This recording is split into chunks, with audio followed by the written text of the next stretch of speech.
Right now we have welcome everyone to our March 15th meeting, and we will do a call to order and roll call, and then we will go to closed session and then see if there's any public comment on closed session before we do that. So roll call, please. Director Daniels. Director Daniels is absent. Okay. Vice President Christensen. Here. Director Jaffe. Present. Director Lather. Yes, I'm here. And President LaHue. I am here. Let's see. So there are closed session items, and we're going to go into closed session from 6 to 6:30, and then start back into this portion of the meeting at 6:35. Is there any public comment or anyone that is raising a hand at the moment? It does not look like we have any public members in attendance. All right.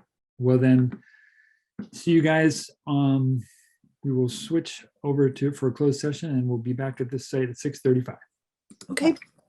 Thanks.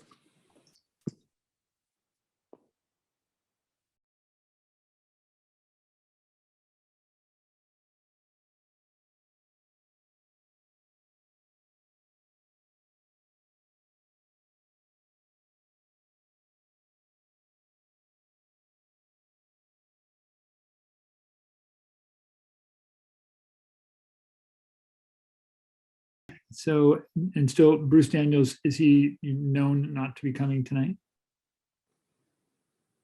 I don't see him on the list. Yeah, he did not inform us that he was not coming. Okay. So, all right, but he is absent as of now. All right. Well then, let's get started on part 2 of our meeting. So before we proceed too much further, we're going to not be doing item 7.4, and staff wants to work on that a little more and bring it back at a future meeting. Okay, so that is not going to be heard tonight. And otherwise, let's move forward. President LaHue? Yes, sir. Should we state that there's nothing to Oh, report? yeah. From, okay, thank you. Yep. So we in closed session, there was no reportable action, just updates. All right. So no public hearing tonight. Do any of the board members wish to remove anything from the consent agenda? Rochelle? No, I have nothing to remove. Bruce? Nothing to remove. Carla? I don't want to remove it, but I thought I wanted to just touch on highlight the item 4.6, the management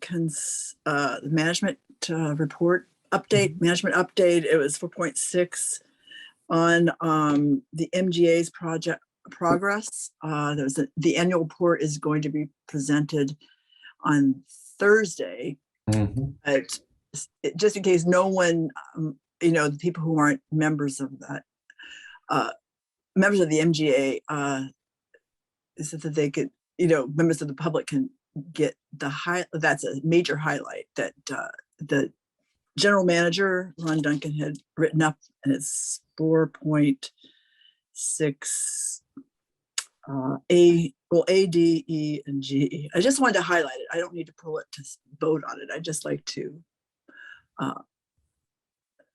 shine a light on it. Okay, and then I'm going to guess that as in before, we'll get an update on that annual report at a subsequent meeting. Logan. Yeah, okay, but that's true. But sometimes Yes. it gets lost. We can do that if you like. What you do see in the management report under the general manager is a very concise nutshell description, but if you like, we can bring we can discuss it at the next meeting, but I just don't want to forget it then. Yeah, I think it's important for us to kind of highlight it. So whether it just have it be an item, just an update, what some of the major findings were. So everybody has a chance to look at all the graphs and stuff if they aren't, paying attention to the actual MGA meeting. Well, it is St. Patrick's Day that's on, so people might have plans. planning to go to the meeting. Good. I was gonna watch it. I don't have any St. Patrick's Day plans, but it just, when they're on the consent agenda, I thought it was a major, a good summary, and so I compliment the reporting. I just wanted to make sure everybody had really focused on it. Okay, good. All right, and I don't have anything to pull, so I would entertain any motions regarding that consent agenda. I'll move to approve it. And there's no public that has, sorry, but is there any Oh, public no comment. with hands raised that wants to? Can I just add, this is Shelley. Hi. Yeah. Regarding the annual groundwater report, we will be using that this year when we do our water shortage contingency plan analysis, taking a look at the number of wells that met the sustainable levels and also looking at chloride. If you remember, those were our new trigger conditions for determining what shortage stage we'll be looking at. So we'll be taking a close look at that report too, and coming back to the board probably the second, well, for sure the second meeting in April or the first meeting in May. Okay, that's great. Yeah, good That's point. fine with me. That's fine with me. It all interrelates now. Yes, it does. Okay. Any motion? You made a motion for the consent agenda. Yeah, I'll make it now that, Okay. Sorry. Second from I'll, anyone? I'll second it. Sorry, I was muted. Okay. All right, roll call, please. Director Daniels is absent. Vice President Christensen, Yes. Director Jaffe, Yes. Director Lather, Yes. and President LaHue. Yes. Great. Thank you, guys. And then next is oral and written communications. So we don't have any public. The last time I looked a minute ago. We So- have. Yes. We do have a raised hand. Oh, good. Well, let's go ahead then. We just had one add in, it looks like. Let me just fix this. Okay. Ms. Steinbruner, your mic is available. And this will be on items not on tonight's agenda. Hello, this is Becky Steinbruner. Can you hear me? Yes. Yes. Thank you. Good evening to you all. I want to just point your attention to the correspondence that I did send to your board on February 17th. And I would really appreciate a response.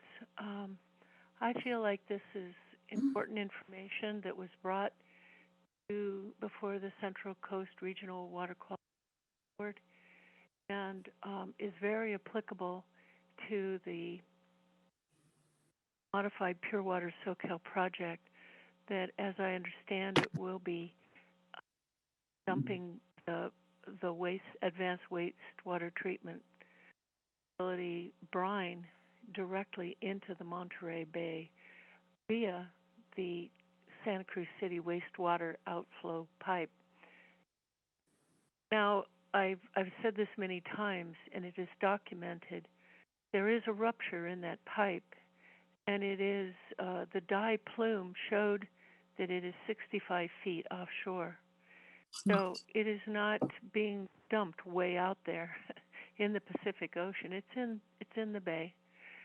And I want to bring your attention to the document that was discussed at the Regional Water Quality Control Board about the effects of brine increase salinity in the marine habitat. And Dr. LaHue, this should be of special interest to you, given your background and your interests. So please do look at this, and please do respond. I would appreciate a response. On another note, I do just want to bring your attention to the applications that have recently gone out for the Santa Cruz County SB 552 Compliance Committee. And I'm looking forward to seeing how that working group progresses and I'm sure that someone from your board will be on there. But I'm encouraged that there is a good outreach by Sierra Ryan for private well owners, small water company, and customers. I'm encouraged by 30 that. seconds. I think that's all I want to say right now, and thank you for the time to speak. Thank you. Is there anyone else? Okay, are there any board members that want to discuss something not on tonight's agenda? Looking, I don't see. Wait, Rochelle, I see a hand. Sorry. I did the real hand. That's okay. I just wanted to let you know, I think maybe you all know that LAFCO is looking at possible consolidation opportunities for water agencies in the next year. But other than that, I don't think there's much else that's of interest to anybody at the district. And, they can study whatever, or we can study whatever, since I'm the LAFCO chair. But it's still up to the agencies to decide if they want to do it. Mhm. And they're doing the, kind of the evaluation of all the water districts at once, not just for consolidation, but just kind of overall. They're I forget what that's called now. I think Josh would know. Yeah. What is that called?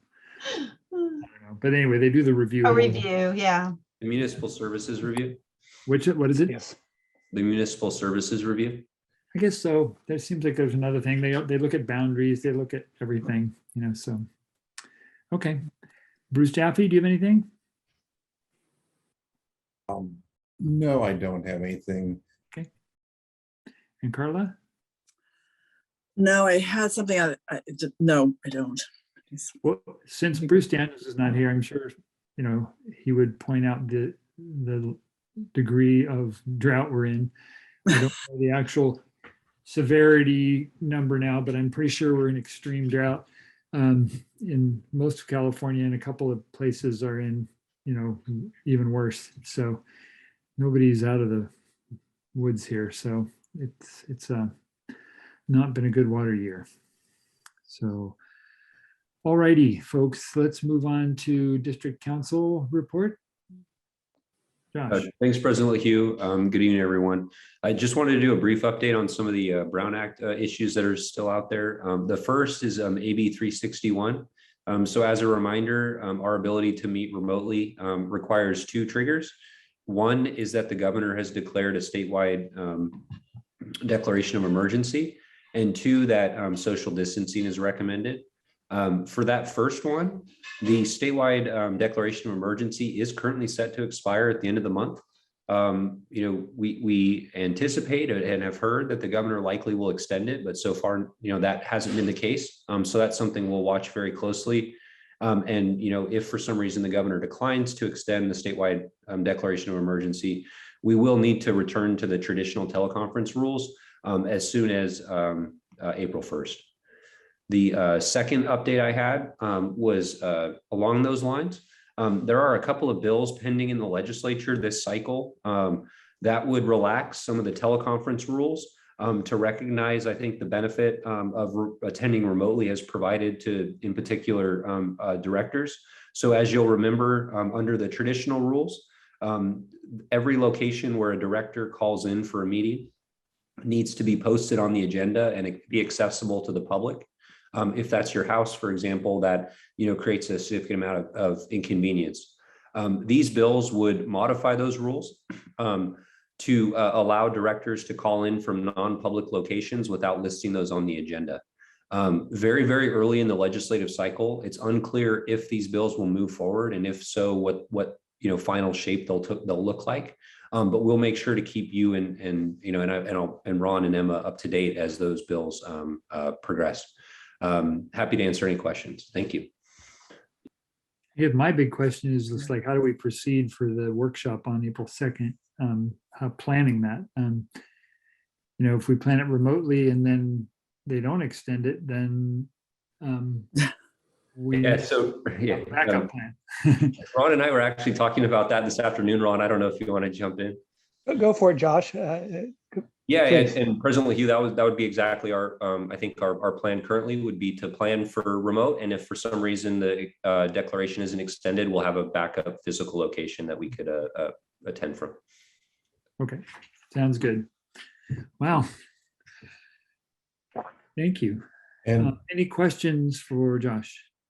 yeah, just on the, Bruce? the legislation that you mentioned that would allow you to not post by your location, that's early on in the process. And is that something that there's any estimate of how long that will be will take to get through the process? Is it weeks, months? Yeah. So speculation on my part, but months. And neither of the bills, the two bills that have been proposed so far, are urgency bills. So if they were approved, they wouldn't take effect until January 1st. So, if the statewide declaration of emergency goes away, there may be an increased urgency and they might move quicker through the process. But as of, right now, they wouldn't provide an immediate benefit if AB 361 lapses. Thanks. Okay, any other questions? I don't see any raising hands. Okay. Then we'll go to administrative business, and there are no conditional or unconditional will serves. So 7.2, this is approval of an ad hoc committee to explore collaborative strategies and resources between Soquel Creek Water District and Scotts Valley Water District. Is this you, Ron? Yes, it is. Thank you, President LaHue. And I'll note we have Dave McNair, I think, on the line with Scotts Valley. So if you may remember, a month or two ago, I presented a chart by a lot of Bay Area water agencies, and the chart showed all the pressures upon water agencies that will impact customers through rates and that sort of thing. So some of them are outlined in the memo here, growing infrastructure, although I think our aging infrastructure, we've done a pretty good job, but increasing regulatory requirements, escalating capital costs, climate change, Sigma, all those things. So in discussions with Scotts Valley, we asked ourselves, what can we do? And we thought, well, don't we owe it to our customers to at least explore if there's any synergies, collaborative activities or resources we could explore with each other to provide, greater value to our respective customers. So that's the essence of this memo tonight, and it does ask to form an ad hoc committee to do that. The time and all that sort of thing has not been worked out. So if you're curious about that, I will say Scotts Valley held their meeting the other night, and they had a unanimous vote to go forward with this, contingent upon our board going forward with it. So thank you. Okay. So are there any public comments on this item? Any hands raised?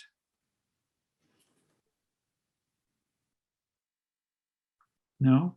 No one sees any? I don't see any. Okay, Emma. Okay.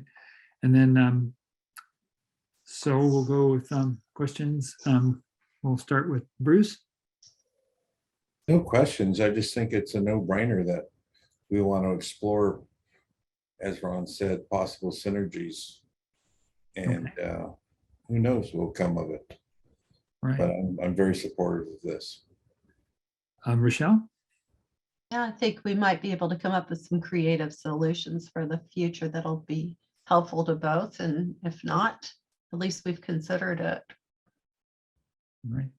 Carla? I can only agree with both Bruce and Rochelle. I think I'm glad we've got this opportunity to do this right now. Good. Yeah, not much, we're trying to help our customers by being more efficient and sharing things. And I think that's hard to go wrong with at least trying. So as far as people on a committee, so I'm assuming they want 2 board members. Yes, we'd like to. So does anyone have an interest in being part of this? I do. Rochelle? Carla? Yeah, I am, but I don't know what, I guess it's gonna be wide ranging, so it doesn't matter. It's not a specialized committee at this point. Are you wondering whether is that an interest thing or qualification work? Qualification. Huh? I think it's of interest to everyone on the board, including Bruce Daniels too. So, Yeah. but We can't really elect him when he's not here. no. Oh, we could. Okay, so Bruce, you didn't mention it, so you're fine if the others do I'm that? fine if the others do. But if they don't want to, I'm interested in it as well. Okay, But so sounds like Rochelle's definitely interested. So Carla, if you'd like to do it. Yeah. Okay. okay. So, And President Hugh, if I may, Josh, would it be appropriate if one of the 2 ad hoc committee people, Carla or Rochelle, don't want to do it, that Dr. Jaffe is a alternate, or, replace them? If their schedules don't allow them to attend a particular meeting. Yeah, absolutely. The only thing we'll want to watch out for is just making sure that the alternate isn't kind of swapping in and out over time, because then we start having a serial meeting with 3 of you outside of a meeting. But outside of that, I think it's actually really helpful to have an alternate just in case something comes up. Is there any issue with me being the on LAFCO or? There is not. Okay. Yep. okay, anybody, I mean, I could make the motion, I guess, but I'll make the motion that our ad hoc committee members be Rochelle and Carla. And would you, with Dr. Jaffe as an alternate? Okay. Oh, yeah, it and with looks like Dr. Jaffe as Dr. an alternate. And then, the staff I know will be part of this too, and so I appreciate that. It looks like Dr. Daniels has joined us. Oh, yeah? Hello, so I'm late. Wow.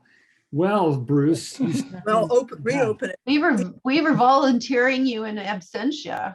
I always like being volunteered, I'm an abstention. Best way to do it. So Bruce, we are on the item 7.2 about the ad hoc committee. Right.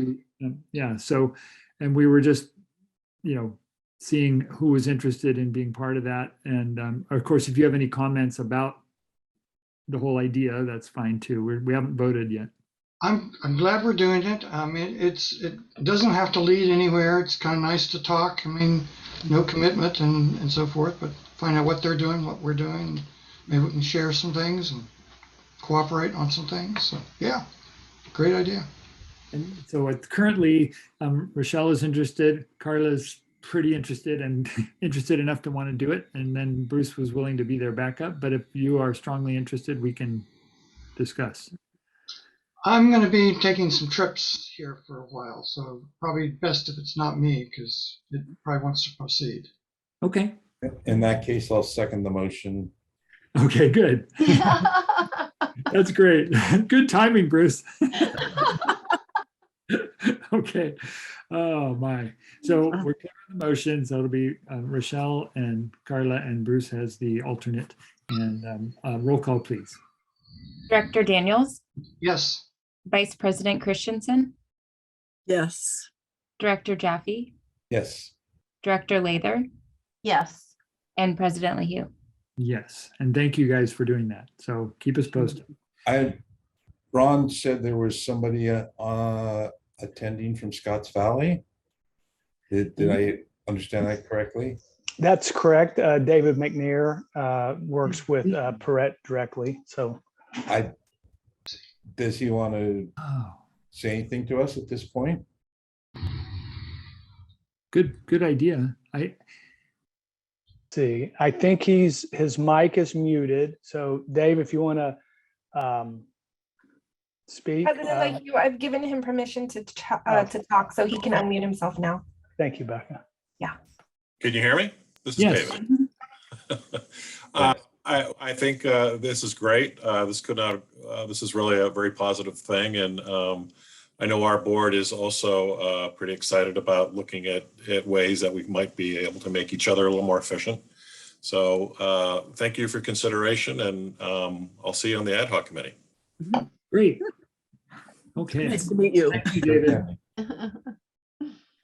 All right, folks, then I suppose we should go on to item 7.3 then. So is this Shelley? Are you doing Yes, it's Okay. Shelley tonight. Good evening, everyone. Staff's been undergoing some ordinance housekeeping and really taking a look at a lot of the conservation related ordinances and identifying any needed updates and changes. We've been reaching out to other departments where applicable, as well as our legal counsel when needed. And tonight we have before you item 7.3, which proposes changes to ordinance 1401. And that ordinance is prohibiting certain uses of water and establishing a policy to minimize water waste. We also call it our water waste ordinance. The changes proposed to ordinance 1401 are shown in attachment 1. And attachment 2 shows all of the proposed changes incorporated into a new ordinance 2201. And tonight we're asking you to consider adoption of the proposed changes and the new ordinance. The primary driver of these changes is really a result of implementing advanced metering infrastructure over the last couple years and really ramping up our leak detection and customer notification program.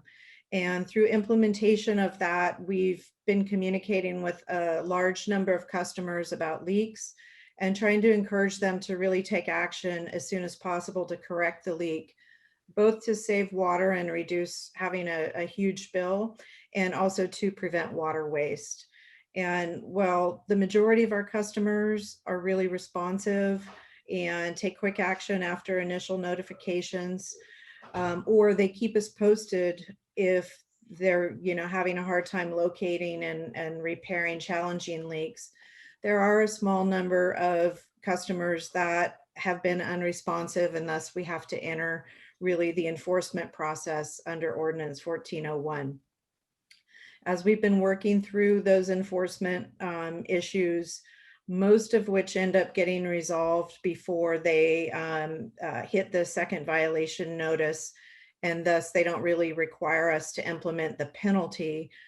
We still see a need to kind of make some changes to really give us some additional tools, and also to expand the scope of the ordinance. There is kind of a loophole with property owners in some cases where property owners are not tenants, and tenants have limited ability to make some of these more structural leak repairs. So again, the big changes are really adding an additional tool in the form of an administrative fine, which is already allowed under the California Government Code. That's in addition to the fine that we already have in 1401, but that is really required or contingent upon a conviction, and that's not really practical for the types of violations we're talking about, in most cases, just unrepaired leaks. So want to have a little bit more flexibility there with fines should we need them. It's not generally the route that we like to go. We like to work with people and educate people and try and bring them along. And again, adding property owners to applicability. Let me give you an example of kind of a case we had where a tenant was an account holder, and the property had a leak that happened to be in the service line under a driveway and concrete slab. And those really aren't the kind of repairs that tenants can make. It's not like they can go and put a new flapper in a toilet or, repair a hose bib. So in that case, our current default consequence for not following up on that leak and making repairs in a timely manner would be to shut off water service. And that really penalizes the tenant, and that's very unfair. So we're trying to just kind of add more tools and make it fair to all customers.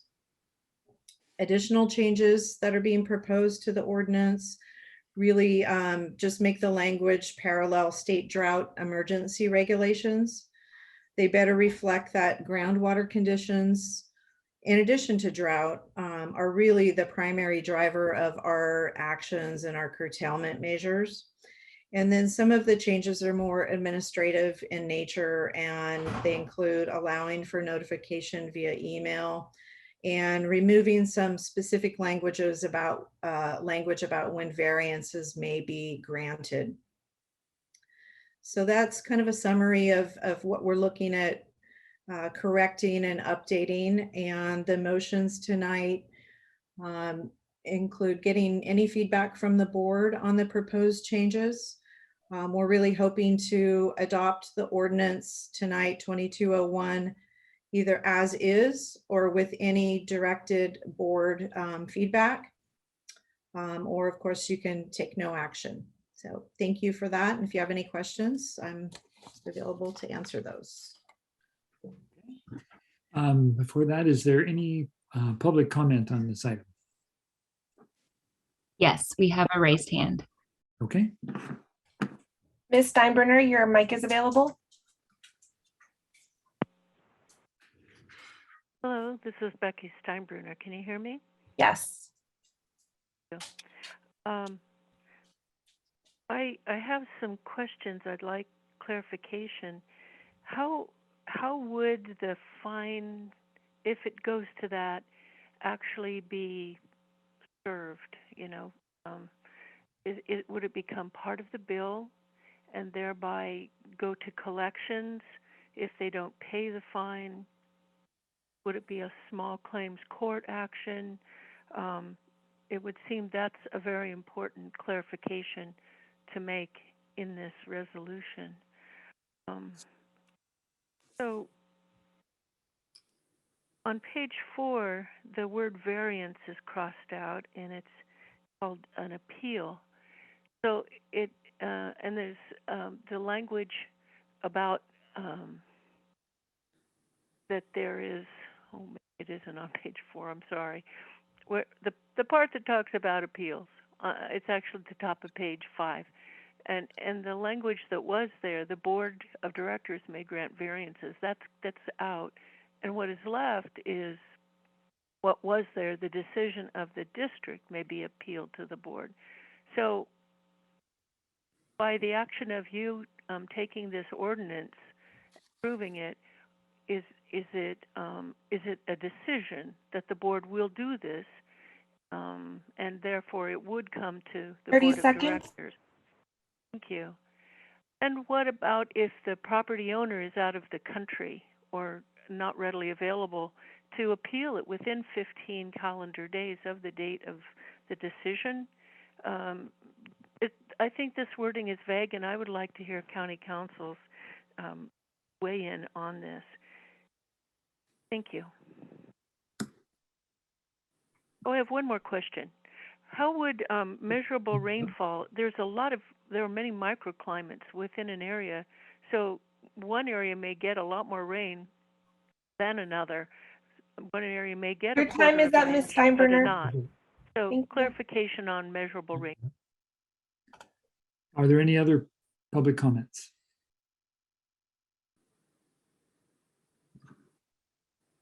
Any other people wishing to make public comment? I don't. Other raised hands. Pardon? There are no other raised hands. Okay, great. All right, thank you. All right, so board feedback. Bruce Daniels? Oh, you're muted, Director Daniels. Where is he? Bruce, you're muted. I think it's good to keep updating those and keeping them valid, and certainly keeping along with the state ordinances is good. So I'm all favor of this. Okay, Bruce Jaffe? me unmute myself. Yeah, when I was reading through it, I kept thinking about what percentage of our customers know about these restrictions, and I would venture that it's a very low percentage. And so I was concerned of it being overly restrictive. But from what Shelley talked about, it really seems like these are there in case we have to use them, you know, and that the philosophy or of the district will be to work with people and educate, and only as a last measure to go to fines. So that was, I was glad to hear that. So yeah, I think that if we're using it in that way, it's good to have these out there, and when necessary, you know, and I think there's probably a lot of things that, you know, we just don't have a big enforcement arm of the district. A lot of things that would be happening that we may not even, you know, notice. And it would only be when it becomes something that's very noticeable that this would kick into action. So I support that. And I also want to compliment the way that how easy it was to see the changes in the way that the item was presented with attachment 1. So I'm supportive of it. Michelle? Yeah, hopefully we don't have to enforce this too much, but it's good to have. And I'm the rules. Did we lose? Did you lose me? Okay, there you are. Okay. Just your last part of your comment. I got most of it. Yeah, I'm fine with it. Okay. Carla?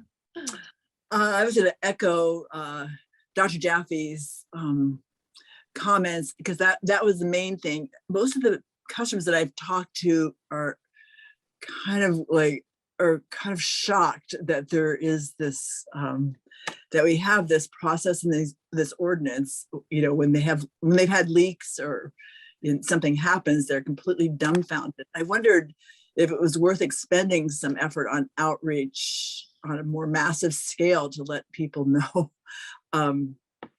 you know, how important this ordinance is, first of all, and then what it really means. It doesn't mean everybody's going to go around and getting fined or anything, but that trying to systematically save water, prevent wastage, and so on, that there are some definite goals to address.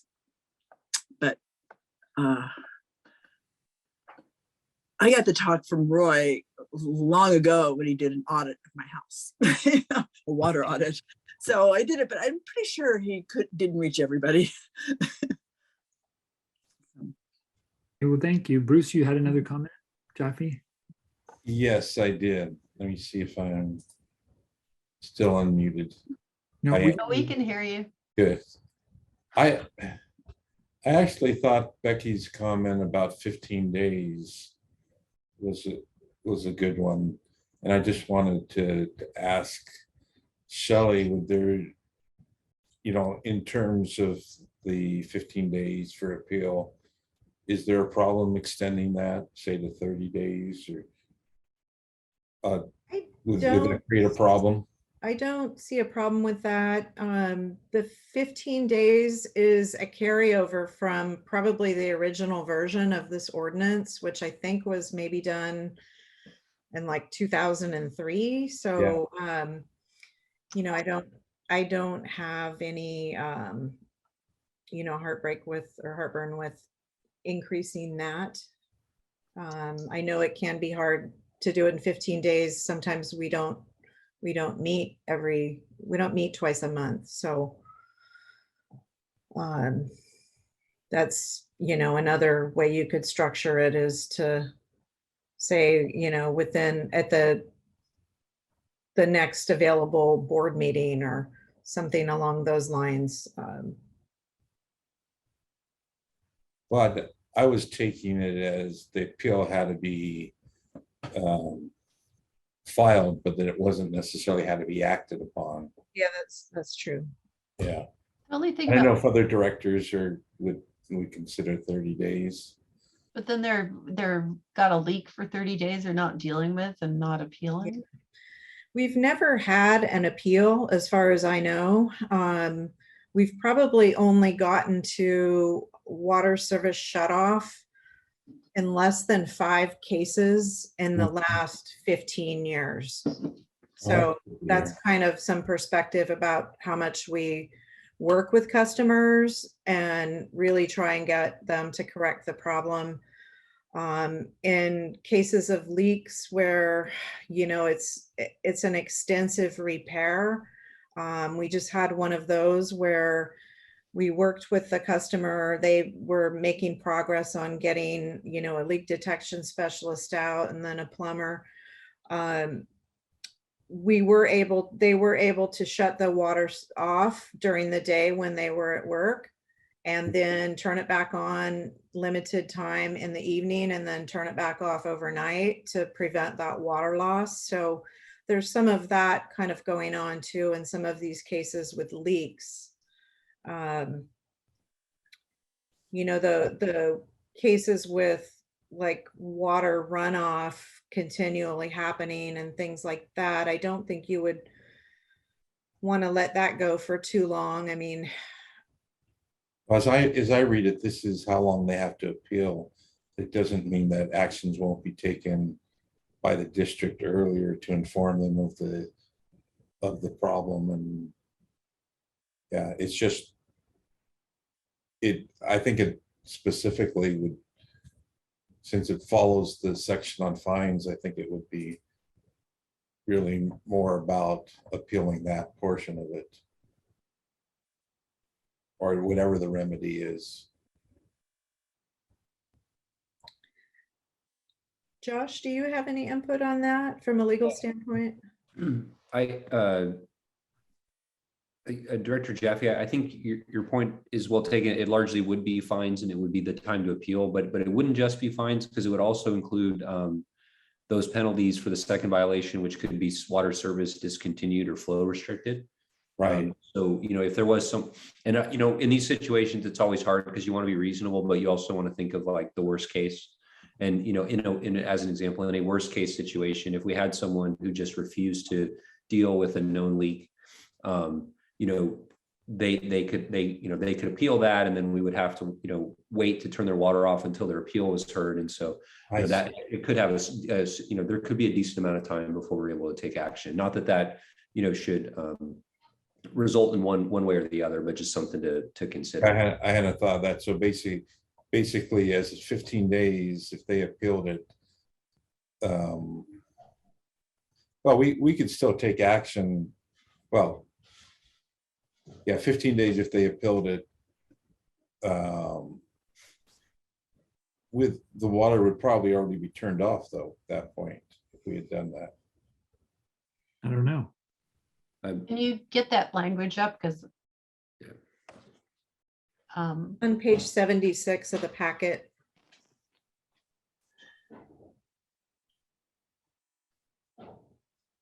I always like to start tough and be generous rather than the other way around.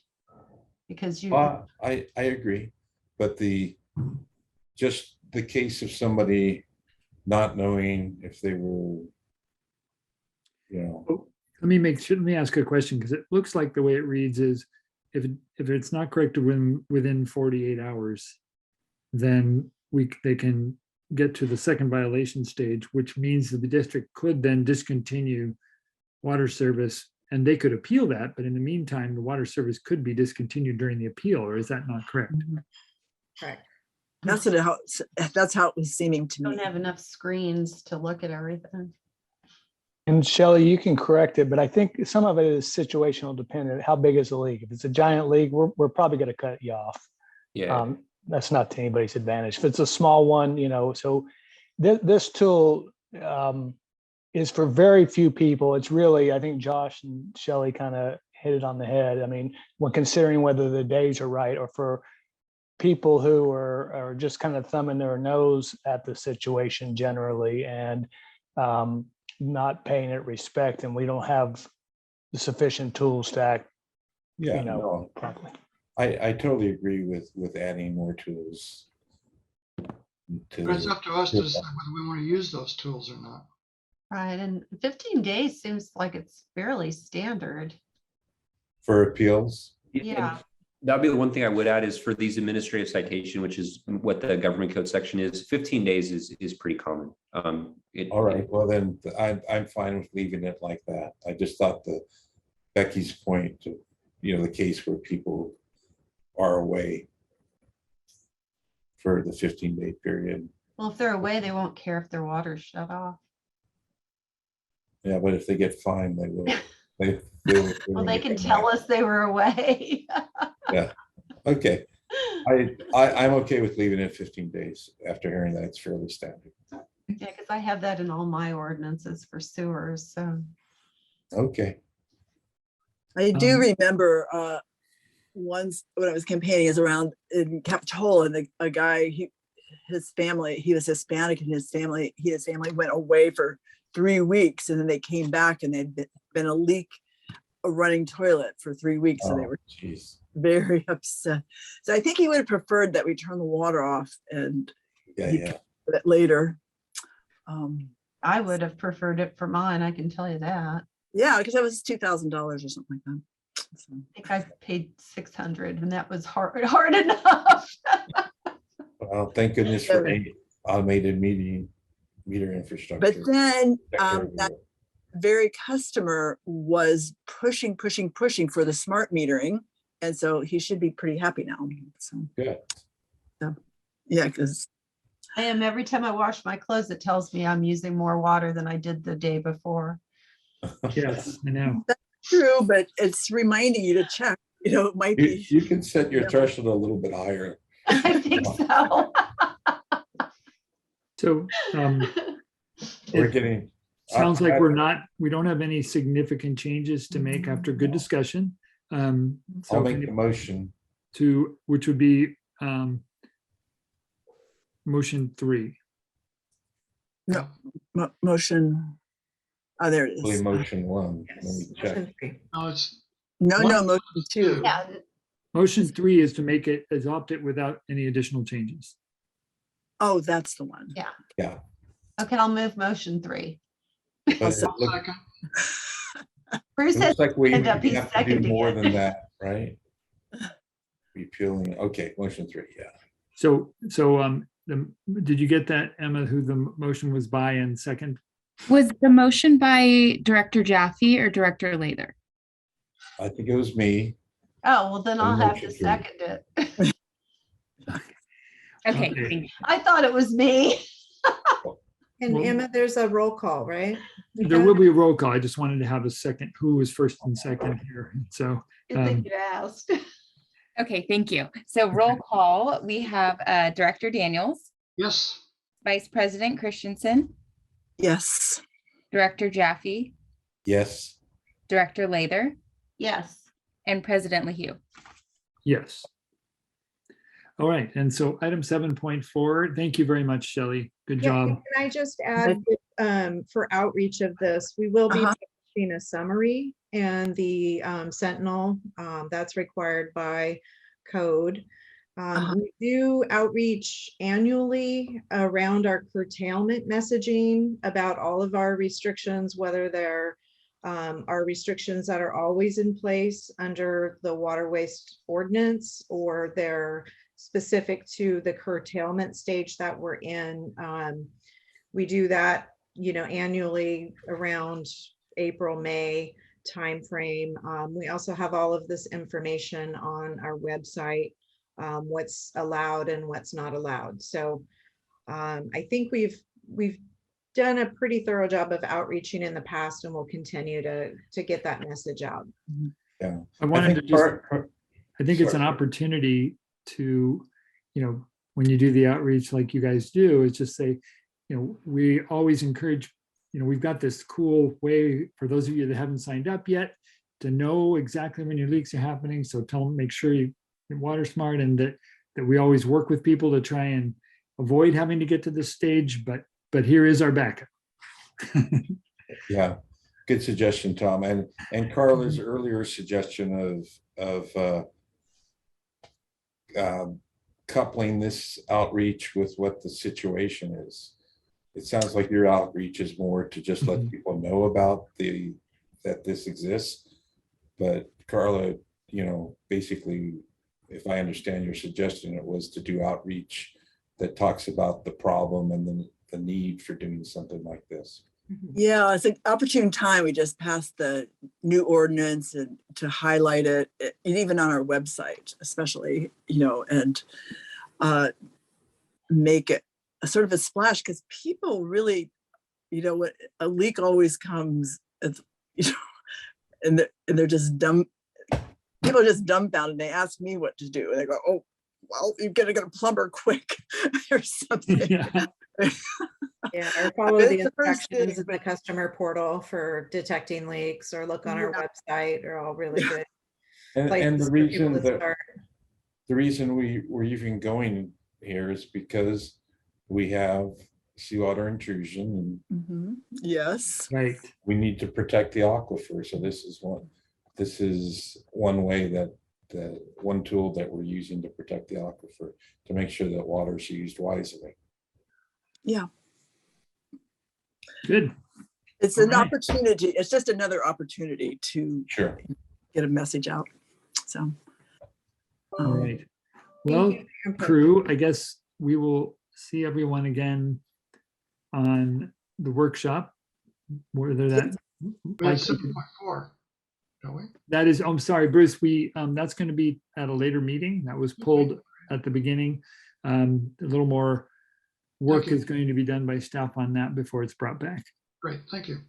Okay. Sorry. And then, yeah, I guess right now it's probably looking like we'll be on Zoom, but I'm sure we'll all be kept informed of any changes. So, I'm hoping for Zoom. and do we have a time for the, I didn't think I saw a time. We have not settled on a time yet, but I Okay. think we'll be meeting tomorrow Okay. to try to square things up the best we can and get the word out. We know it's April 2nd. Got it. I got the day. All right. Okay, kids. All right. See everyone, and thank you those in front, David and Becky and Jennifer, for joining the meeting, and we'll see you all on April 2nd.